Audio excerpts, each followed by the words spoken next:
جی ناظرین، پروگرام میں آپ کو خوش آمدید کہتے ہیں۔ ہم ذکر کر رہے ہیں افغانستان کا، جہاں طالبان کی حکومت غیر ملکی وفود سے ملاقاتوں کا سلسلہ جاری رکھے ہوئے ہے، اور پہلا اعلیٰ سطحی وفد جو ہے وہ ملا ہے قطر کا، کہ قطر کے حوالے سے طالبان ہمیشہ سے جو ہے وہ پور امید بھی رہے ہیں، اور قطر میں ان کا سیاسی دفتر بھی تھا۔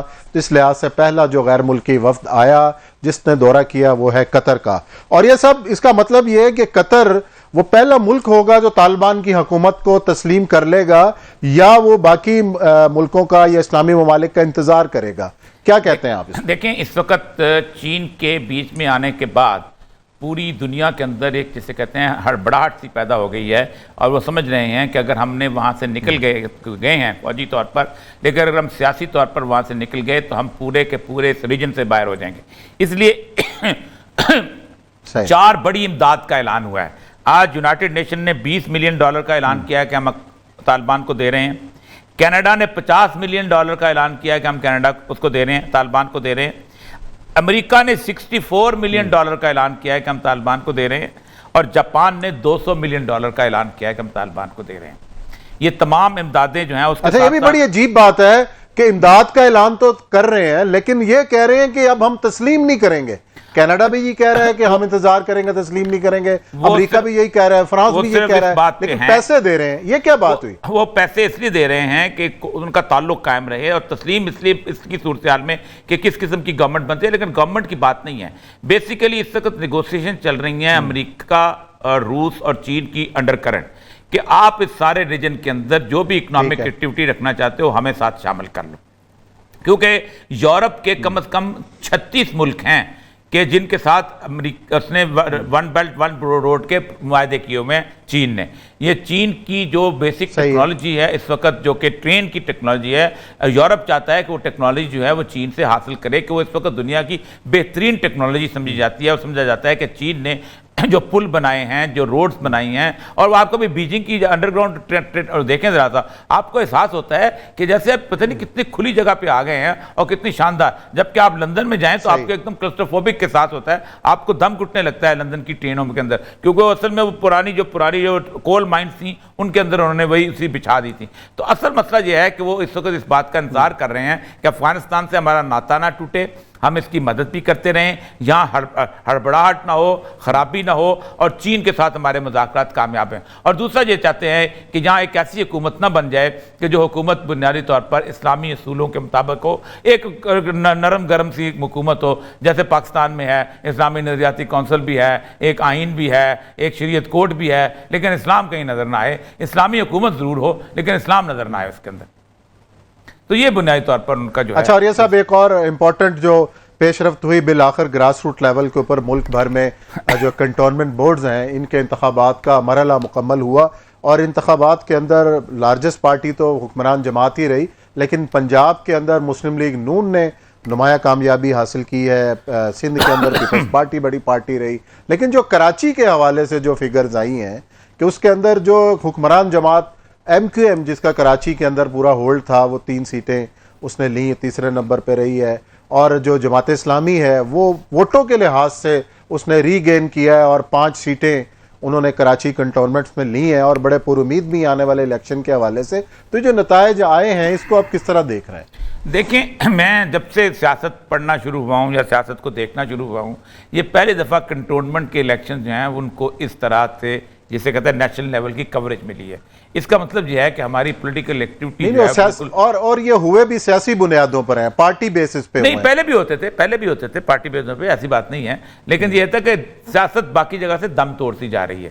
آپ دیکھیں نا، 3 یا 4 آپ کے کنٹونمنٹ ایسے ہیں کہ جن میں سویلین پاپولیشن زیادہ ہوتی ہے، مطلب آپ کا نمبر 1 آپ کا کراچی کا کنٹونمنٹ جو ہے ملیر وغیرہ، لیکن اس میں بھی ایک سائزیبل نمبر ایسا ہوتا ہے کہ جس میں وہ لوگ جو وہاں رہتے ہیں ان کے ووٹس ہوتے ہیں، ٹھیک ہے۔ اس کے بعد سیکنڈ یا ریٹائرڈ افسرز ہوتے ہیں، ریٹائرڈ لوگ وہاں پر ان کو گھر ملے ہوتے ہیں، وہ رہتے ہیں، فوج سے ہوتے ہیں۔ دوسرے نمبر پہ آپ کا ملتان کا کنٹونمنٹ آتا ہے، تیسرے نمبر پہ آپ کا لاہور کا اور پھر پنڈی کا آتا ہے۔ باقی کنٹونمنٹس جو ہیں ان میں پریڈومننٹ پاپولیشن جو ہے ان کی ہوتی ہے، مطلب جیسے لاہور کا والٹن کا کنٹونمنٹ ہے، اس میں آپ کو کہیں پر بھی بنیادی طور پر ایکس سروس مین نہیں ملیں گے، وہ انہوں نے زمینیں بیچ باچ کے وہ سارا کچھ اس کو وہیں بنا دیا ہوا ہے، اور اس کی حدود بھی اس طرح کے ایکسٹینشن میں، لیکن لاہور کا مین کنٹونمنٹ ہے، اس میں ریٹائرڈ جنرلز ہیں یا بیوروکریٹس ہیں، یا آپ کو دیکھ لیں کہ آپ ہمارے جتنے بھی بزنس عسکریز ہیں، بہت سارے عسکریز اس میں، بہت سارے بزنس مین وہاں پر انہوں نے گھر لیے ہوئے ہیں. ایک ہائر اسٹیٹا کا لوگ ہوتا ہے جو کنٹونمنٹ میں رہتا ہے، بہت کم لوئر اسٹیٹا کے لوگ ہوتے ہیں.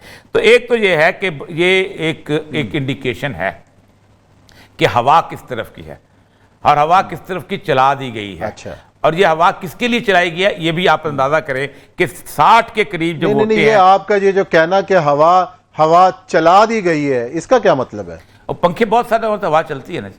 فین جب اتنے سارے چلنے شروع ہو جائے تو ہوا پنکھے لگ پہلے اگر فین ایک ہبس کا اور فین پہلے تو ایک جگہ اکٹھا ہوتا ہے، لیکن آپ اس کے نیچے سے اس کا کھینچ دیں تو پھر گھومتا ہے وہ، تو دوسری جگہ پہ کھڑا ہو جاتا ہے نا، اس کو وہاں کھڑا کر دیا جاتا ہے.